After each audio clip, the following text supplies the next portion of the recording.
ராஜி பொட்டியோட எங்க கிளம்பிட்ட? நான் எங்க அப்பா வீட்டுக்கு போறேன். ராஜி ப்ளீஸ், நான் சொல்றது கேளு. ஏன் தடுக்கிறேன்? நீ போமா. ராஜே, ஒரு நல்ல வக்கீலா பார்த்து இவனை விவாகரத்து பண்றதுக்கு ஏற்பாடு பண்ண. யோ கிழவா, உனக்கு இது நல்லா இருக்கா? அண்ணே, என்ன சாப்பிட தேவையா? நடக்கிறீங்க? எந்த வேலையில உன் பொண்டாட்டிய வீட்டு விட்டு வெளில கொண்டு வரணும்னு நான் பிளான் பண்ணணும். என் பொண்டாட்டி வீட்டு விட்டு போயிட்டான். சீக்கிரம் மோதிடா. மிதிக்கிறேன்ல. பாக்குறேன், சீக்கிரம் மோதிடா. மோதிடா. அதோ ராஜி பாய். அண்ணி, ராஜி நில்லு, நில்லுங்க. ராஜி சீக்கிரம் மோதிடா. சீக்கிரம் மோதிடா. ராஜி நில்லு. ப்ளீஸ் ராஜி. ராஜி நில்லுமா. அண்ணன் மேல எந்த தப்பும் இல்ல. என்னையும் என் பொண்டாட்டியும் சேர்த்து வைக்கத்தா அண்ணன் நகை எடுத்தாரு. என்ன, உங்க பொண்டாட்டியா? உங்களுக்கு கல்யாணம் ஆயிடுச்சா? ஆமா, உன் ஃப்ரெண்ட் வசந்தி தான் இவனோட ஒய்ஃப். ஆமா, நீ வசந்தி நானும் காதலிச்சோம். வீட்டுக்கு தெரியாம கல்யாணம் கூட பண்ணிக்கிட்டோம். உன் ஃப்ரெண்ட் வசந்தி நம்ம வீட்டுல தங்க வச்சதா இவனுக்கு சிக்கலா போச்சு. ஆமா, நீ வசந்தி நானும் ஒரு நாளாவது சந்தோஷமா இருக்கணும்னு தான் உங்க அப்பா போயிட்டாருன்னு பொய்யா ஒரு தந்தியை கொடுத்து உங்களெல்லாம் வீட்டு விட்டு வெளியே அனுப்புனேன். பாவம், மன்னிச்சு விட்டுரு. நீங்க சும்மா இருங்க. என்னால வீட்டுக்குள்ள வந்து வசந்தியை சந்திக்க முடியல. அதனாலதான் அவளை வெளியே கொண்டு வரதுக்கு அண்ணன் கிட்ட ஐடியா கேட்டேன். வசந்தி மேல ஏதாவது பழைய சுமத்தினாதான் வசந்தியை வீட்டு விட்டு துரத்த முடியும்னு உன்னோட நகையெல்லாம் எடுத்து வசந்தியோட தலையணிக்குள்ள வச்சேன். ஆனா என்னோட போராத வேலை, எவனோ நெஜத்திரோட அடிச்சுட்டு போயிட்டான். ஆமா, நீ என்னாலதான் இவ்வளவு குழப்பமும். தயவுசெய்து வீட்டுக்கு வாங்க.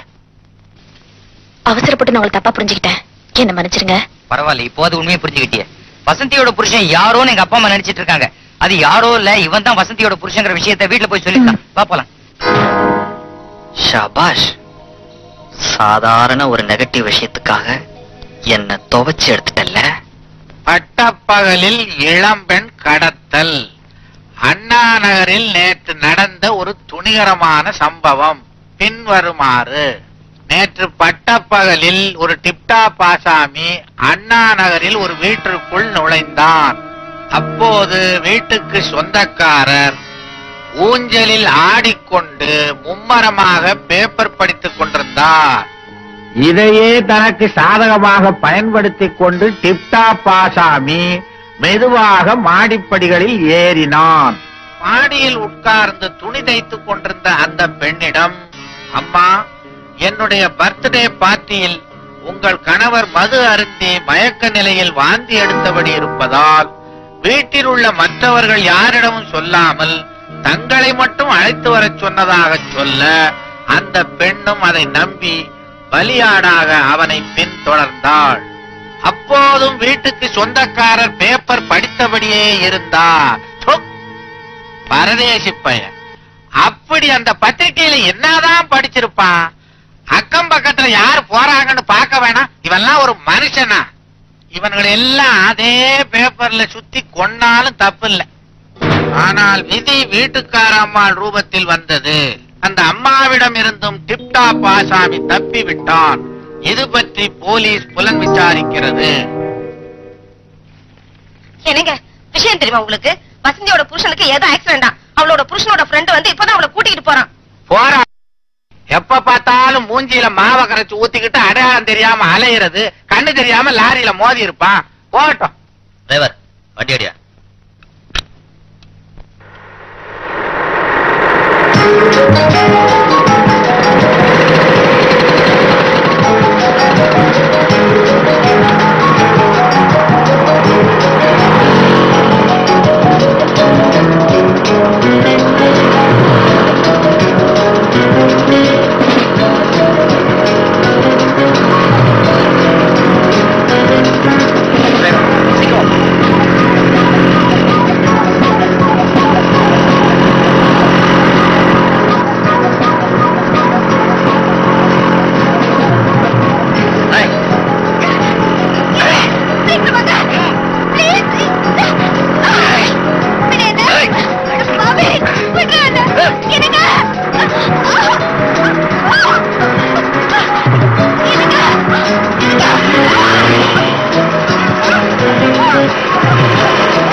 வாங்க இன்ஸ்பெக்டர். இந்த ராஸ்கல் என் வைஃபை டாக்ஸில கடத்திட்டு போனான். இல்ல சார், இவன் போய் சொல்றான்.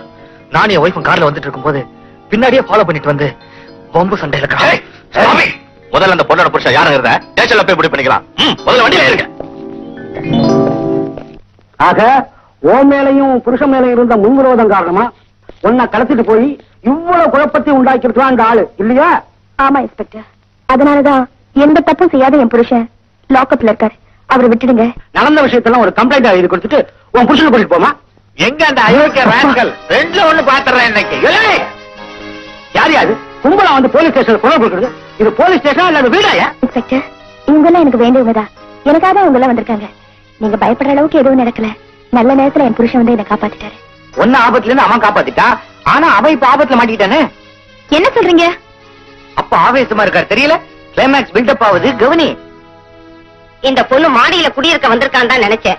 ஆனா என் மகனோட குடும்ப நடத்த வந்திருக்கான்னு தெரிஞ்சிருந்தா இன்னும் இவளை எவ்வளவு சந்தோஷமா வச்சிருந்திருப்பேன். அத்தனையும் கெடுத்துட்டேடா பாவி.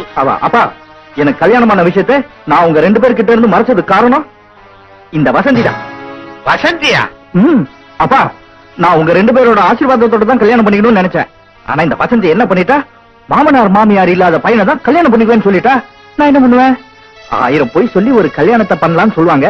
நான் ஒரே ஒரு பை தானே சொன்னேன். நீங்க 2 பேரும் இல்லன்னு. வசந்தி, உனக்கு இப்படி ஒரு லட்சியம் இருக்குங்கிறது எங்களுக்கு தெரியாம போச்சுமா. அவசரப்பட்டு உன்னை பேசிட்டோம். உன்ன மாதிரி ஒரு நல்ல பொண்ணு என் பையனுக்கு கிடைச்சது எங்களுக்கு ரொம்ப சந்தோஷம். ஆனா உன் லட்சியத்துல நீ தோக்கப்படாது. நாங்க 2 பேரும் இப்பவே செத்து போறோம். பாடி. ஐயோ வேண்டாம், அப்படிலாம் சொல்லிடாதீங்க. மாமா மாமா, நீ எப்பவும் பொட்டோட பூவோட போறேன்னு சொல்லியே, அதனால உன்னை பொட்டுல சுட போறேன். என்ன சொல்றீங்க?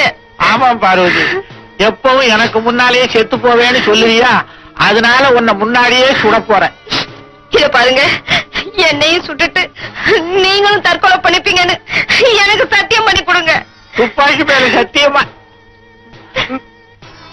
இந்த பாருங்க, நீங்க எல்லாம் நல்லா இருக்க, நாங்க செத்து போறோம். பார்வதி, நிமிர்ந்து நில்லு.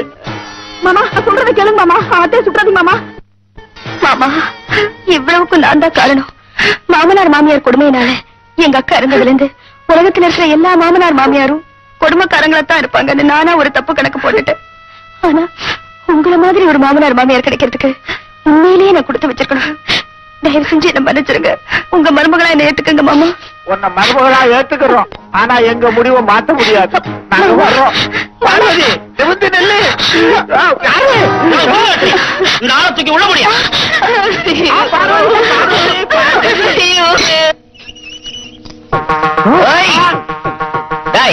உனக்கு உதவி செய்ய போய் தாண்டா ஒரு தடவை நான் கம்பி எண்ணினேன்.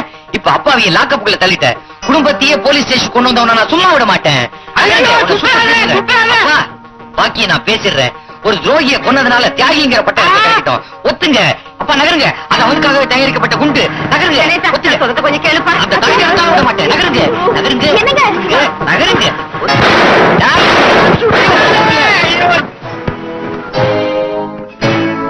சரியான கொலகார குடும்பமா இருக்கும் போது இருக்க. ஓ திருநாத்திரி, நாத்துக்கு விட முடியும். பார்வதி, நடந்தது நடந்து போச்சு, வருத்தப்படாத. வசந்தி, நீ ஒரே நாள் தப்பிச்சு வந்துடுறேன். ராஜி, வீட்டுக்கு போய் ஆரத்திக்கு ரெடி பண்ணுமா. நாளைக்கு இவங்களுக்கு முன்னாடி நான் மட்டும். சரிங்க இன்ஸ்பெக்டர், எனக்காக ஒரு 10 நாளைக்கு இவங்க 3 பேரையும் உள்ளேயே வச்சிருங்க. இவங்க தொல்லை இல்லாம என் மருமக 2 பேரையும் கூட்டிக்கிட்டு கோயில் குளம் போயிட்டு வந்துடுறேன். அடி பாவி, பேசாம இருங்க. வாமா. அம்மா, நாங்களும் கோயிலுக்கு வரோம்மா. இன்ஸ்பெக்டர், சாவி எங்க? வெடிகுண்டு இருக்கு. ஐயா, உள்ள இருக்கிறவங்க எல்லாம் வாங்க வெளியில.